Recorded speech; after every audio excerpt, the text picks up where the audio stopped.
सुनील शर्मा साहब, national conference का जो ये झंडा है ना, ये रंग से लाल नहीं है, ये खून से लाल है। नेशनल कॉन्फ्रेंस ने जो इस मुल्क के लिए कुर्बानियां दी हैं 47 से लेके आज तक, बीजेपी को इस चीज का शायद कोई एहसास नहीं है। हजारों में आज मैं अपने साथियों को गिन सकता हूं जो बंदूक से शिकार हुए हैं। हमें बीजेपी वाले इस बात का ताना नहीं देते कि हम एंटी नेशनल हैं, क्योंकि वो भी दिल में जानते हैं कि ये हकीकत नहीं है। वो हमें ताना इसलिए देते हैं कि हम उनकी बातों पे आते नहीं, हम उनको यहाँ टिकने नहीं देते। हमने उनको फिलहाल अभी महीना नहीं हुआ, करगिल में बुरी हाल का सामना करना पड़ा नेशनल कॉन्फ्रेंस और कांग्रेस की वजह से। इसलिए सुनील शर्मा जैसे लोग जो है हमें ताना देते हैं। नहीं तो अगर उनको लगता कि उनके पास कोई सबूत हो इस बात को साबित करने के लिए कि हम एंटी नेशनल हैं, उन्होंने अभी तक हमें बंद किया होता है ना। मैं आज खुलेआम आपसे बात कर रहा हूं क्योंकि ऐसी कोई बात ही नहीं है। क्या वजह है कि खासकर साउथ कश्मीर में पुलवामा के आसपास इंटरनेट बंद करने का ऑर्डर कल शाम को जारी हुआ, ये हमें नहीं पता। मुझे भी अब हुकूमत छोड़े हुए 8-9 साल हो गए। पुलिस वालों के साथ या सिविल इंतज़ामिया के साथ मेरा कोई रास्ता है नहीं। ज़रूर कोई वजह होगी, क्या वजह है अभी तो पता नहीं चल रहा। लेकिन अच्छी बात ये रहेगी कि जहाँ जहाँ ये ऑर्डर जारी किए जाते हैं वहाँ कम से कम लोगों को समझा दिया जाना चाहिए कि क्यों।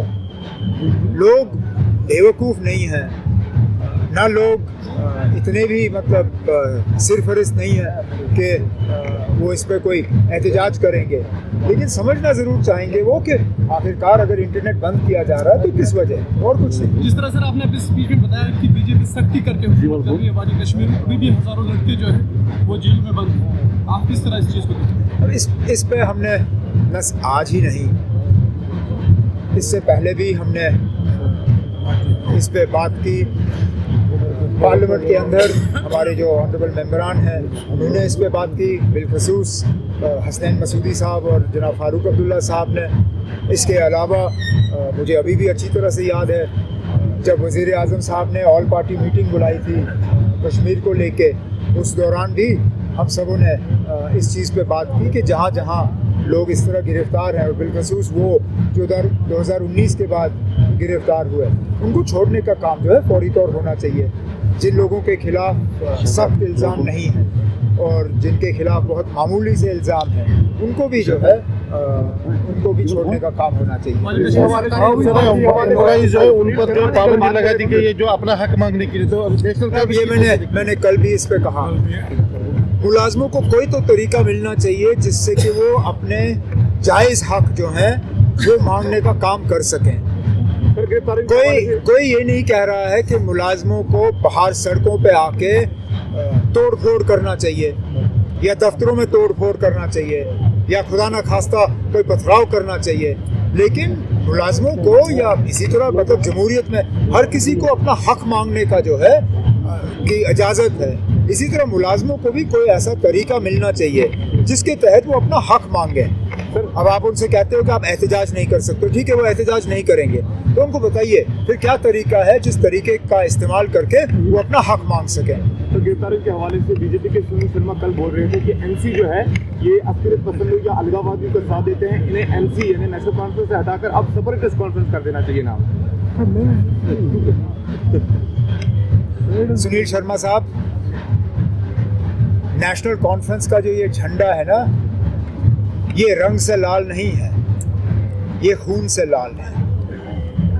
नेशनल कॉन्फ्रेंस ने जो इस मुल्क के लिए कुर्बानियां दी हैं 47 से लेके आज तक, बीजेपी को इस चीज़ का शायद कोई एहसास नहीं है। हज़ारों में आज मैं अपने साथियों को गिन सकता हूं जो बंदूक से शिकार हुए हैं। हमें बीजेपी वाले इस बात का ताना नहीं देते कि हम एंटी नेशनल हैं, क्योंकि वो भी दिल में जानते हैं कि ये हकीकत नहीं है। वो हमें ताना इसलिए देते हैं कि हम उनकी बातों पे आते नहीं, हम उनको यहाँ टिकने नहीं देते।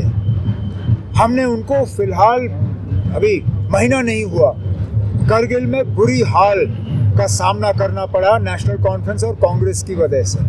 इसलिए सुनील शर्मा जैसे लोग जो है हमें ताना देते हैं। तो अगर उनको लगता कि उनके पास कोई सबूत हो इस बात को साबित करने के लिए कि हम एंटी नेशनल हैं, उन्होंने अभी तक हमें बंद किया होता है ना।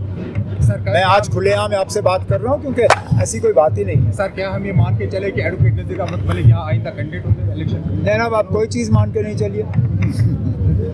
कोई कैंडिडेट का फैसला इस तरह नहीं होता। ना मैं मीडिया में कहीं पे कैंडिडेट का ऐलान करता हूँ, ना मैं कर सकता हूँ। मेरी वो औकात नहीं है तंजीम में। तंजीम सुनिए ना, तंजीम में पार्लिमानी बोर्ड है। पार्लिमानी बोर्ड का फैसला होगा कौन कैंडिडेट होगा। ज़रूर नज़ीर मलिक साहब का नाम लिस्ट जब बने तो उस लिस्ट में सबसे ऊपर नज़ीर मलिक साहब का नाम होगा, लेकिन उसमें और भी उम्मीदवार हो सकते हैं। उस दौर जो है जो सबसे बेहतरीन उम्मीदवार हमें नजर आएगा, मैंडेट उनको मिलेगा। नज़ीर मलिक साहब काम करें। सर आपने बड़ा कंफ्यूजन आज क्लियर किया। आज कहीं ना कहीं वर्कर्स के अंदर ये बात थी, ये कंफ्यूजन था। जरा वजाहत करेंगे कि घर के दुश्मन और बाहर के दुश्मन या पराये दुश्मन। मैंने अब अपनी तकरीर में जितना कहना था कह दिया। इसके बाद नेशनल कॉन्फ्रेंस के दफ्तर से सागर साहब ऑर्डर जारी करेंगे, उससे आपको बिल्कुल क्लियर होगा। कोई मतलब कंफ्यूजन की गुंजाइश नहीं रहेगी। जिले की आदत है ब्लॉक सतह की या जिले सतह की, वो आपने बरतरफ कर। क्या मैं समझा नहीं? क्या सर आपने कहा सागर साहब से कहा क्या आप उनको फौरी तौर पर हटा दीजिए जो जिस ओहदे पर है, जो गैर हाजिर रहे हैं, जो गैर हाजिर रहे हैं उनको उन ओहदों से हटा दिया जाएगा।